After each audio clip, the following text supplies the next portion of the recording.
Welcome in everyone. As the fall sports calendar approaches, I want to expand these betting shows to some other sports, and one of which will be NFL football. We've had one game already to start the new season, and we saw Detroit pull the upset on Thursday in Kansas City against the Super Bowl champion Chiefs. Now, if you're looking to bet on the other team that made the Super Bowl, not from last year, that being the Eagles, they are expected to make it far again this season, but they will have to buck the trend of Super Bowl losers being 4-19 ATS in Week 1 in the past 23 years.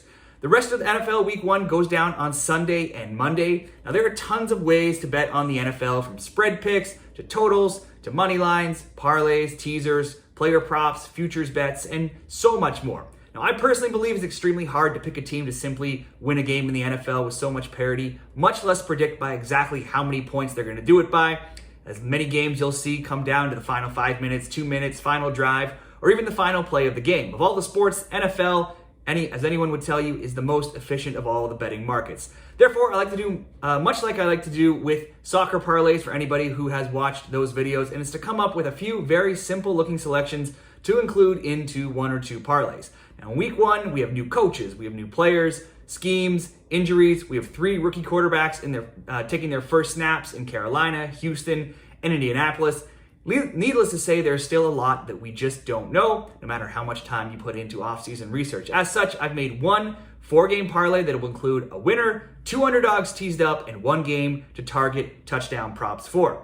These parlays often, they might not pay big, but they usually are very easy to cheer for, and they will allow you to almost always still be in the game all game long and have a chance to cash most weeks. Now, as you're listening, please be sure to give this video a like and subscribe to the channel for more NFL picks and picks in other sports through the rest of the year. Now, let's get started and start off this parlay, and I'm going to Houston and Baltimore, where the Baltimore Ravens are a 9.5 to 10-point favorite right now, depending where you look and what book you're using. That makes them the biggest favorite in Week 1 right now. The Ravens were 8-4 with Lamar Jackson starting last season, and they were 2-4 without him injured when he was injured and out of the lineup. Now, he's back this season, and he has a shiny new contract, so he has lots to prove and should be pumped and ready to go. He'll hopefully be planning to lead Baltimore to the playoffs and a run at the Super Bowl. Now, that's great news for Baltimore, as they are 45-16 in the games where Jackson has started in his career with Baltimore.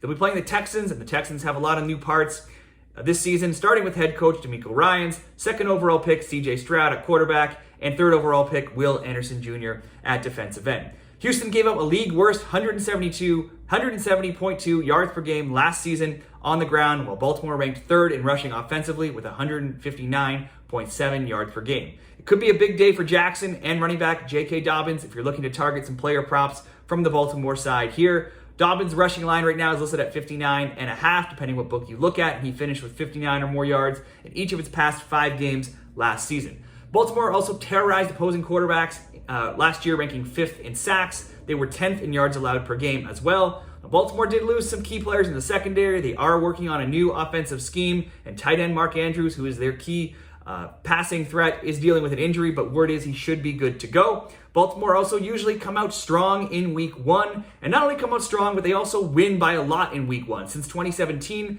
their Week 1 scores have been, when they've won, have been 20-0, 47-3, 59-10, 38-6, and 24-9. In 2021, they did lose once in that time frame, losing 33-27 in overtime. It makes sense when you consider how dominant Baltimore usually is in the preseason, that they would come out ready to go in Week 1 after already being well prepared in the preseason. Stroud on the road in Baltimore in his first game should be in for a long day. Let's take the low-hanging fruit here and go Baltimore Ravens to win for leg 1. Moving along, we'll go to Ohio, where Cincinnati are 2-point road favorites in Cleveland. Now, Joe Burrow has been cleared to be under center, which is good news for Cincinnati, but it is impossible to know how the calf injury he suffered in the offseason could affect him in Week 1.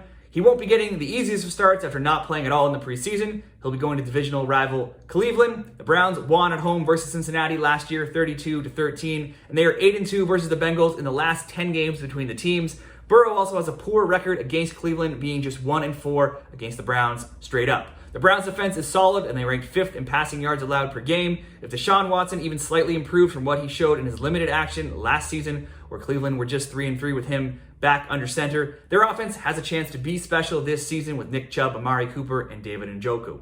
This is also a great spot for divisional home dogs when you consider that Cleveland is at home and they are an underdog. Divisional home underdogs in week 1 are 7-0 against the spread since 2018. They are 15-2 since 2012 and 21-5 since 2009. So that could make a very strong case for Cleveland just to win straight up on the money line or as a regular ATS pick. And if that's the way you go, by all means, that could be a good bet as well. But in what looks like a game that could be a coin flip, I will play this safe and make Cleveland a teaser pick and add points to them, bumping them all the way up to plus 10.5. That covers if they lose by the 2 points that they are currently lined at. A field goal, a touchdown, even a touchdown and a field goal. And you can do those kind of things at many different books. I specifically am using Bet365, where you can pick almost any number to tease a team up or down from.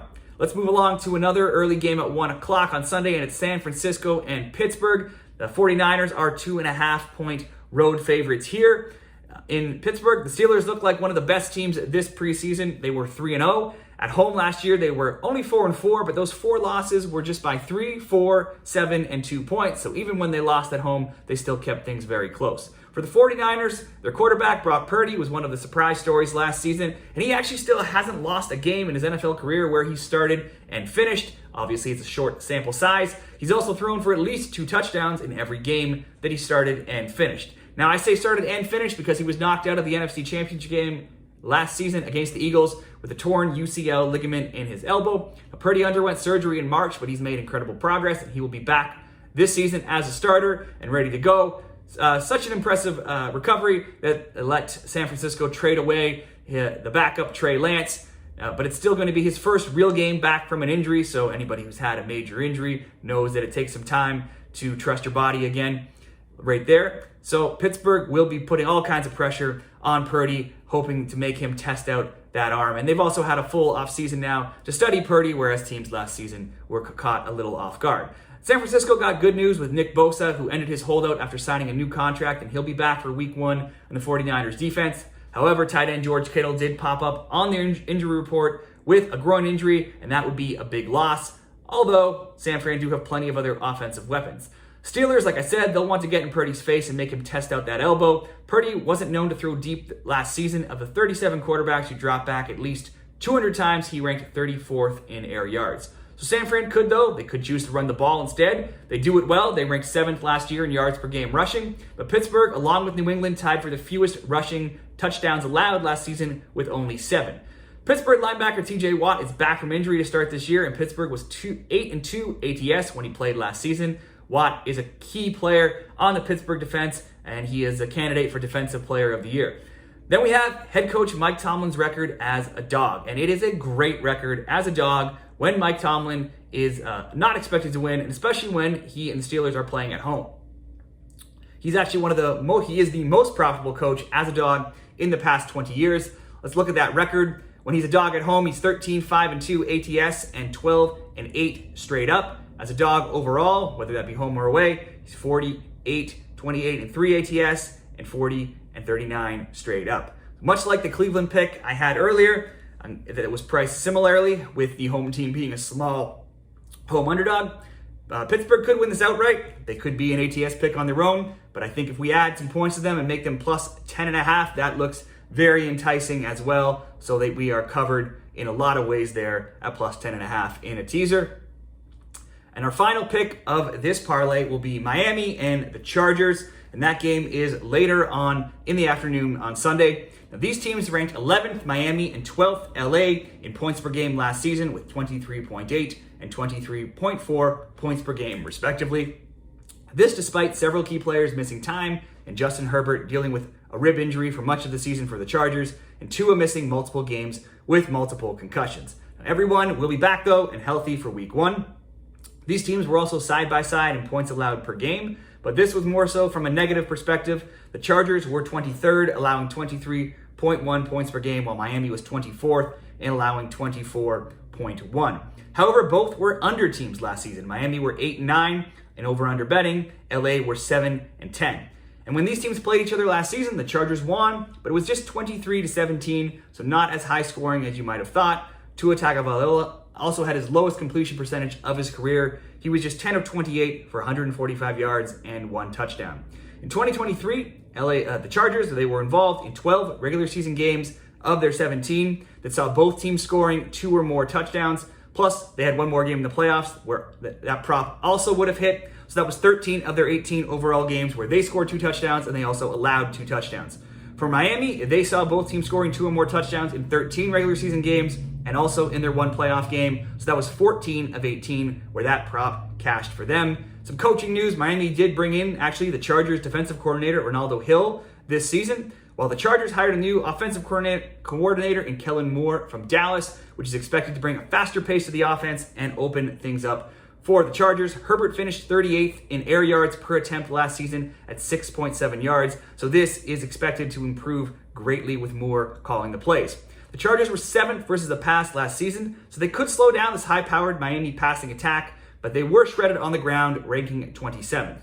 Now, Miami traded to try to improve their defense to get star cornerback Jalen Ramsey from the Rams this offseason, but he suffered a torn meniscus in the offseason and is done for the year before it even started.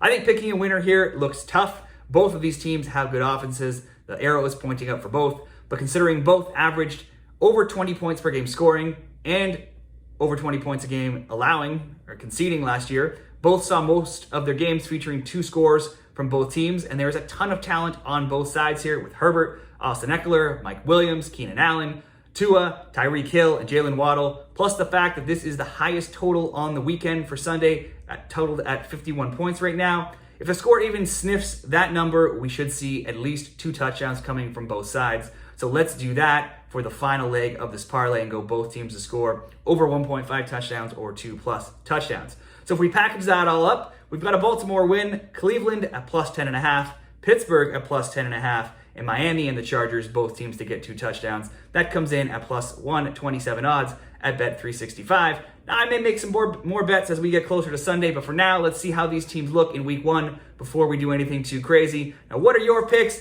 Do you have any picks straight up against the spread, totals, parlays, whatever you have going this weekend in NFL week 1? Let me know in the comments below.